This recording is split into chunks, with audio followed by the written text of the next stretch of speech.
Good morning সবাইকে। মস্তি ব্লগে সবাইকে স্বাগতম। আর সকালটা শুরু করলাম মর্নিং ওয়ার্ক দিয়ে। তা আমরা চললাম মর্নিং ওয়ার্ক করতে, কিন্তু রাস্তায় কিছুই দেখা যাচ্ছে না। সকালবেলা আমরা ডেলি যেহেতু একটু হাঁটি, তো আজকেও ডেলির মতন বের হয়ে গেলাম দুজন। কিন্তু অনেক ঠান্ডা আজকে অন্য দিনের থেকে। সামনে দেখলাম কিছু স্কুল স্টুডেন্ট। এই লাইফটার কতটা মজার এখন বুঝে, আগে ওই লাইফটা স্কুল যাওয়ার কথা শুনলে কান্না শুরু করতাম, কিন্তু ওদের মতন এই মজার লাইফটা আর কখনো আসবে না। আর এখনের লাইফটা এত বাজে হয়ে গেছে, না কোনো আনন্দ আছে না কিছু। সারাদিন কাজ, খাওয়া দাওয়া, এই লাইফস্টাইল। এখন আমরা চললাম বাজারের উদ্দেশ্যে। প্রত্যেক সানডে আমরা কিছু না কিছু করেই থাকি, যেহেতু সানডেতে বড় ছুটি থাকে। তা আমি চলে আসলাম এটিএম এ। বাজারে যাওয়ার আগে কিছু তো পয়সা নিতে হবে, নাহলে কিভাবে কিনবো? দোকানদার তো আর ফ্রিতে দেবে না। অ্যাকাউন্টে টাকা নেই, তবু উঠাতে হবে যা কিছু আছে। টাকাগুলি সব শেষ হয়ে যাচ্ছে এই করে করে। তো কিছু টাকা উঠাবো, বাজার করব, একটু কেনাকাটি করব। আমি চলছে কাজ করছি আমার এটিএম এর।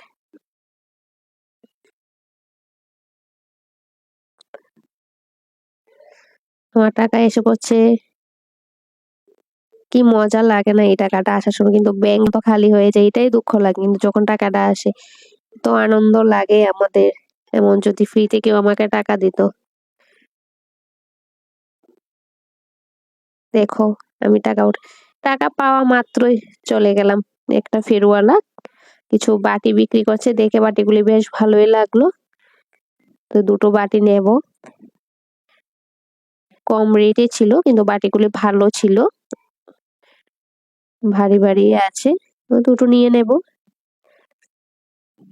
যেখানে যাই আমার কেনাকাটি আমার পিছুই ছাড়ে না। তো কি করব, কিনি।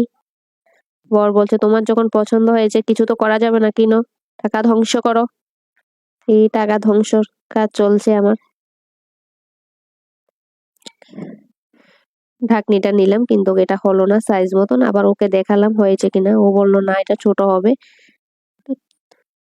আর নেই, দুঃখের বিষয়, ঢাকনিটা নিতে পারলাম না। অনেক সুন্দর সুন্দর জিনিসে আছে, কিন্তু সবগুলি নিতে ইচ্ছা করে। আমি এই তো জিনিস দিয়ে কি করব? এখানে প্লাস্টিকের ডাব্বা, বলছে নিবে কি না কি। ও বলছে না, নেব না। এদিক দিয়ে ব্ল্যাঙ্কেট নিয়ে যাচ্ছে। দেখো, আমরা এসে পড়লাম মাছ বাজারে। টাকা উঠিয়ে প্রথম ফিরওয়ালা থেকে জিনিস নিয়ে এরপর চলে আসলাম মাছ বাজারে। কত মাছ এখানে। তো কিছু মাছ নেব আজকে, যেহেতু সানডে মজা করেই খাবো। কাল লরি গেল, আজকে আমরা পিকনিক, ছোটখাটো পিকনিক, বাট বড় না। জাস্ট খাবো মাছ মাংস, এটাই প্ল্যান ছিল আমাদের এই সানডেতে। দেখি কতটুক সফল করতে পারি। তো দেখো মাছগুলি কি সুন্দরভাবে রাখছে এখানে। শিং মাছ, ওইদিকে পঙ্কজ মাছ। দেখো কত বড় বড় পঙ্কজ মাছ, শৈল মাছ বড় বড়ই ছিল বেশ। এখানে পাবদা মাছও রাখা আছে, আর কি মাছ আমি নাম জানি না সবগুলোর। দেখো শিং মাছগুলো লোকালে আছিল, কিন্তু আজ নেব না, অন্যদিন নেব, কারণ প্রায় দিনই খাওয়া হয়। এরপর এসে পড়লাম সবজি দোকানে, কিছু সবজি নেব। ফুলকপি নিয়ে নিয়েছি, একটু ধনিয়া পাতাও নেব।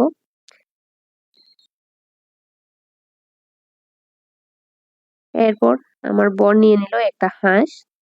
শীতকালে হাঁস কার না খেতে ভালো লাগে। ওই দিন একটা খেয়েছিলাম 31 পিকনিক উপলক্ষে। তো আজকে আরেকটা খাবো। ওই দিন কবুতরও খেয়েছে, কিন্তু কবুতরের ভিডিওটা তোমাদেরকে দিতে পারিনি, ওদিন টাইম ছিল না আমার। দেখো আজকে একটা হাঁস নিয়ে নিলাম। এরপর মাছ নিয়ে চলে আসলাম ঘরে। একটা বড় মাছ নিয়েছি। এখন মাছটা কাটছে বর। বাজারও কেটে দে। তো ও বলছিল না আজকে ঘরে এসে নাকি মাছ কাটবে। তো ঠিক আছে কাটো, আমাদের সব যন্ত্র যখন ওই দিন নিয়েছে অসুবিধা নেই।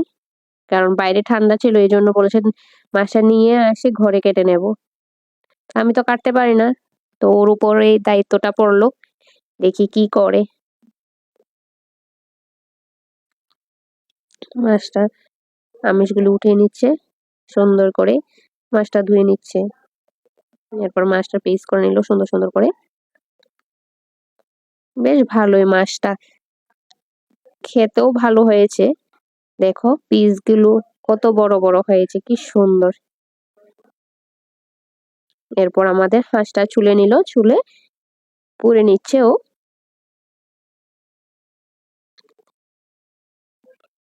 আজকে হাঁস খাবো মজা করে। অন্যদিন তো অন্য কিছু খাই, কিন্তু হাঁস তো আমরা ডেলি খাই না। শীতকালে হাঁস খেলে নাকি শরীর গরম থাকে, এই জন্য বর বললো চলো আজকে আরেকটা খাওয়া হোক। ওই দিন একটা খাওয়া হয়েছে, আজকে আরেকটা খাবো, তো নিয়ে নিলাম। আমরা একলা খাবো না, আমরা সাথে আঙ্কেলও খাবে, আঙ্কেলদেরকেও দেবো। একলা কি খাওয়া যায়? কারণ ওদের ছাড়া তো আমরা কিছুই খাই না, ওরাও আমাদের ছাড়া কিছু খায় না, তো ওদেরকেও দেবো। তো মাংসটা ভালো করে হাঁসটা পুড়ে নিচ্ছে, ভালোই তেল বের হচ্ছে হাঁসটার থেকে। জানি না এখন কতটুকু স্বাদ হবে না হবে, রান্নার পর বোঝা যাবে। এখানে কিন্তু দাম কম আছে, আমাদের এখানে অনেক দাম, এখানে দাম মোটামুটি কমে আছে।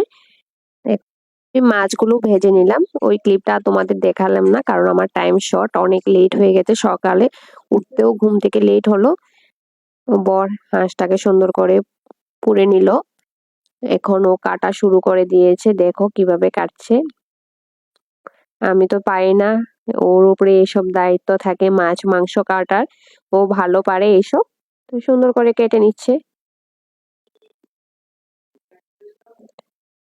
ওই দিন অনেকগুলি ছুরি নিয়েছিল, তো আমি বলেছিলাম এগুলি কি কাজে লাগবে, বলেছে তোমার কাজে লাগবে। আমি তো কখনো এগুলি ইউজ করিনি, কিন্তু আমি পারিও না, তো এগুলি ওরই কাজে লাগছে, আমার কোনো কাজে লাগছে না।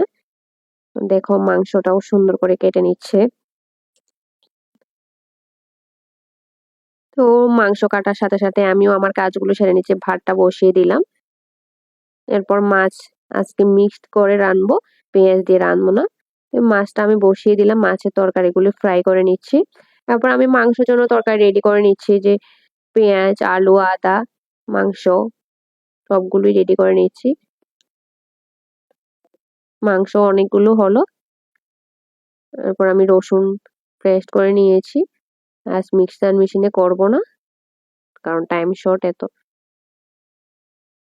আমি মাংসগুলো এখন মেরিনেট করে নেব একে একে করে। সবগুলো মশলা দিয়ে দিচ্ছি, লবণ দিয়ে দিলাম, জিরা ধনিয়া দিয়ে দিলাম, হলুদ দিয়ে দিচ্ছি,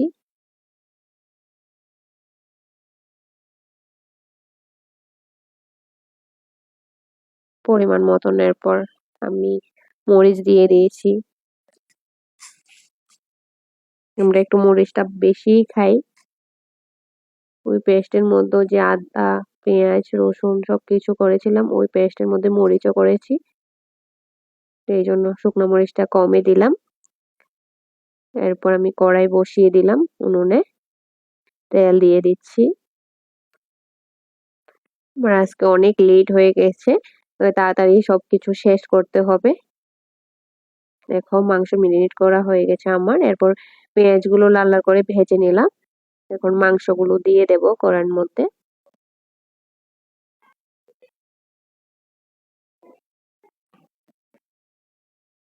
দেখো আমি মাংসগুলো এখন একটু নেড়ে চেড়ে ঢাকনি দিয়ে দেব, যাতে তাড়াতাড়ি সিদ্ধ হয়, মাংসটা কষানো হয়ে যাবে। এখন আমি নাড়াচ্ছি, এবং মাংসটা নেড়ে ভালো করে ঢাকনি দিয়ে দেব, তাড়াতাড়ি হয়ে যাবে, মাংসটি কষিয়েও যাবে। মাংস ভালো হয়েছে, 1 কেজির উপরেই হবে হাঁসটা, এতগুলো মাংস হলো।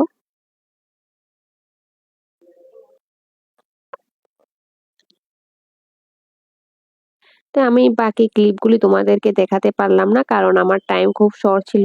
আমরা এখন খেতে বসে গেছি। দেখো আজকে দুপুরের খাওন ভাত, হাঁসের মাংস আর মাছ। তো তোমরা সবাই আসো আমার বাড়িতে, হাঁসের মাংস খেয়ে যাও, কার কার ভালো লাগে আমাকে বলবে। আর আমার একটাই রিকোয়েস্ট থাকবে, সবাই আমার পেজটাকে ফলো করে দেবে এবং লাইক কমেন্ট শেয়ার করে দেবে। আজকের ভিডিও এতটুকুই। দেখা হবে পরের ভিডিওতে। Tata, bye bye.